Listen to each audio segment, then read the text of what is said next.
guys, today we're going to talk about different types of sowing mediums that we can use to grow in, especially for our seed starting, and then we're also going to talk about what types of pots we can use, whether that be recycled or ones we can buy, and other methods of avoiding using plastic.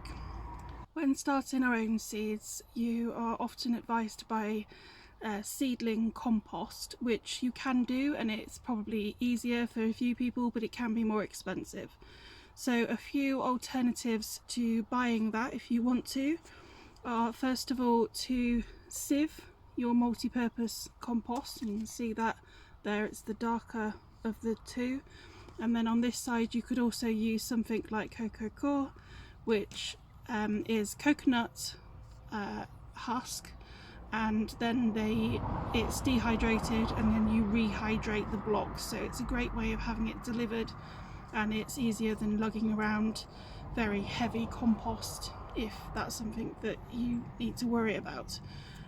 Something to consider when you're using core is that there is no nutrients within core itself, and you will need to feed the plants from a certain point if you are using them to start seeds.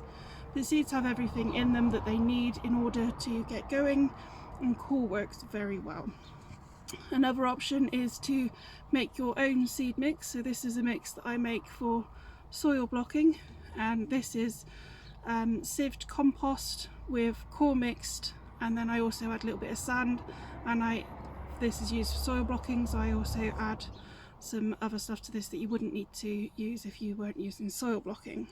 If you are looking at sieving your own compost rather than buying the seedling compost, then these are the sieves that I use. So this one has 3 different trays, which give me 3 different sets of grades that I can actually go to.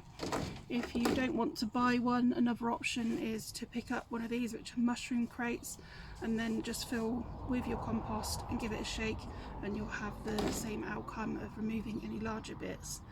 We're removing the larger bits first of all because the fungus gnats are very much attracted to the wood within the compost, but also because we want our compost to be fine for those seeds and to not have large pieces over them, which would exclude too much light and then stop our seedlings doing very well. There are lots of options for starting seeds in recycled products, so you don't have to go out and buy lots of things to get going. One of the great examples would be grape punnets. Usually they come with holes in the bottom. As you can see, this one doesn't have any, but what you can then do is use 2 or 3, so you're going to use one as a base, like a gravel tray, and then you could put one inside that, which will have your soil and your seeds in, and then you could turn a third one upside down, take that to it, and you have yourself a humidity dome. The same can be done with mushroom punnets, so you could either use this as a bottom tray and then use another one on top in order to be able to start your seeds like that, or you could poke some holes in the bottom and use more than one in order to get that same system going. So these ones work very well together. So mushroom trays are a great thing to keep hold of. Other things to consider when we're looking at recycled products are things like egg cartons. So I wouldn't start seeds in these that are going to be in there for a long time. The reason I wouldn't do that is because I don't want the mould that could build up when you are watering regularly, especially in an environment where you have a humidity dome on. But later in the year, these would be great to start lettuce and things like that into each individual of the 6 or 12 or whatever size holes you've got. And then all you're going to do is rip them apart, and you're going to plant the entire thing, and then each of these cardboard will rot away into the soil and the roots can penetrate through. Another option would be toilet rolls. Once again, same principle. I wouldn't put these in when they need a long grow period. I've tried them for sweet peas and I found that they just weren't very successful because they would rot and then you wouldn't have much left when you go to pick them up. So to do this, all you need to do is snip 4 holes and then poke each of these in to give yourself an end, and then just pull that round and you've got yourself a little pot which you can then pop into another tray to hold them up. If you don't need something quite so deep, you can also do exactly the same with a half of them. These are great again for things like lettuces, any things that are going to grow quickly and will rot away into the soil. I like to leave quite a large hole in the bottom of them so the roots have plenty of space to come out before the cardboard does rot. For bought options, there are endless supplies from things like just a normal pot that I would put, say, 25 onion seeds in that I would then pot on at later dates and separate them up. You could also buy things like this, which is the Charles Dowding 15 cell tray. These are from Container Wise and they are hard plastic. There is no flex in these. They also have a hole in the bottom which is large enough to pop your finger in, so when you go to push each of these plants or plugs out, you just pop your finger in the bottom and out they'll pop from the top. The smooth sides make it much easier and don't make the roots break, which can often happen. And although these look very small compared to something, say, like these, it will grow perfectly well, and then you can pop them onto a larger size pot like this. So for something like onions, I could happily grow sort of 4 or 5 seeds in each of these if they're going to be potted on, and then for something like lettuce I would do them individually. And they are a little bit more expensive, but if you've got the budget and you're able to buy something that's going to have more longevity, then these are the ones that I would recommend. You can also buy the larger celled versions from both Charles Dowding and Hugh Richards. Next we have the larger cells, which we could either grow, say, 25-30 seeds in each of something like lettuce or onions and something like that, and then use them exactly the same as we would an individual pot and sow them to then be moved on to a larger pot later, or we can use these as our pots to put our larger plugs into a later date to allow them to grow on. And then you have ones like this. Now these are the cheap plastic that break very easily. A lot of the things from your garden centres come in them. It's quite a large tray. These ones are quite deep. What I will say about them though is the more ridges and things that you've got on them, the harder it is to get them out. You really need to squeeze them.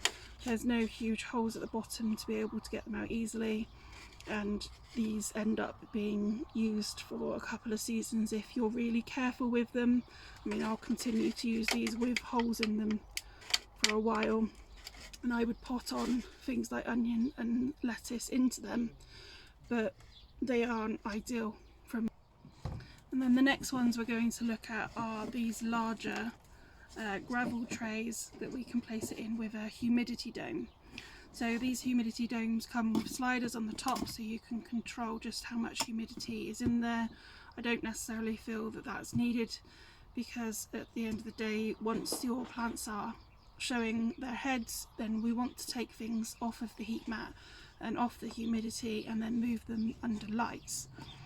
When you've got something as large as this, and these are the larger ones that you can buy, what you'll find is if you are using them for smaller seedlings like this, for example, that what you'll want is trays of similar growing types in each. So for example, I might put cabbages or brassicas and lettuce into this one, which would come up at the same time, and then I'd be able to move them off the heat mat at the same time as each other and be able to tailor the needs to that plant. Whereas if I put chilies or peppers into half of this and then lettuce in the other half, the lettuce needs to go off that heat mat much earlier, and the chilies or the peppers are still going to be on there.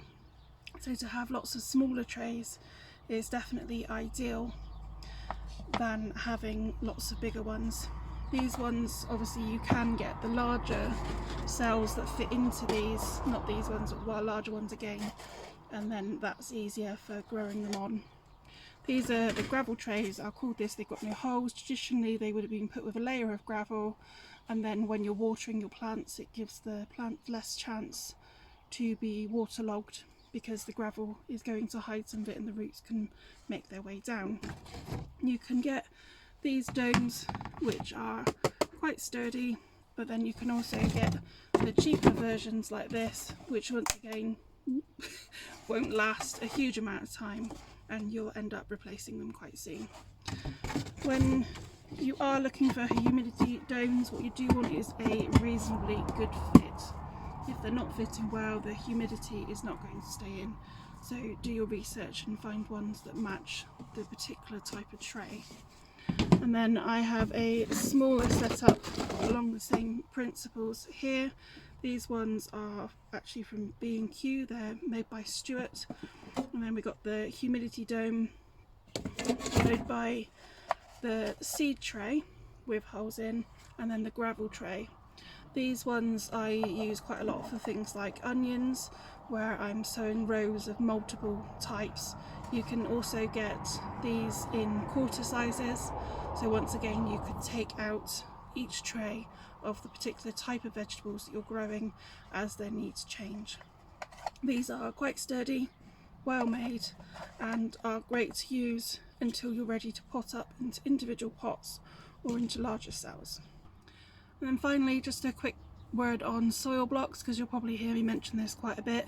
I use them pretty much all year for nearly everything. Some of the things that I find that struggle in them are things like tomatoes, where they want to be buried deeper and the system doesn't really allow it, although I'll be playing around with different techniques. They come in 4 different sizes. I've got the 3 lower size, and then the next size is huge. So you have these tiny weeny little blocks which I sow pretty much all of my smaller seeds into, and then those will get dropped into this larger block, so they just fit into the top there with the plant. This one is honesty, and from there they can continue growing.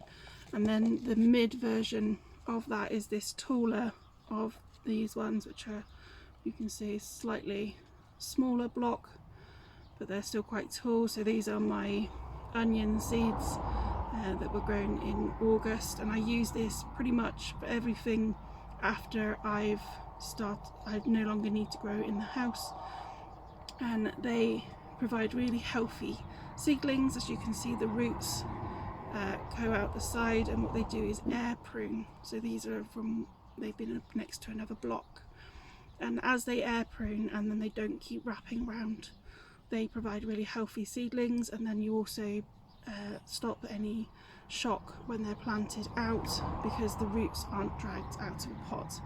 I find them really successful, but they can be quite complicated to use.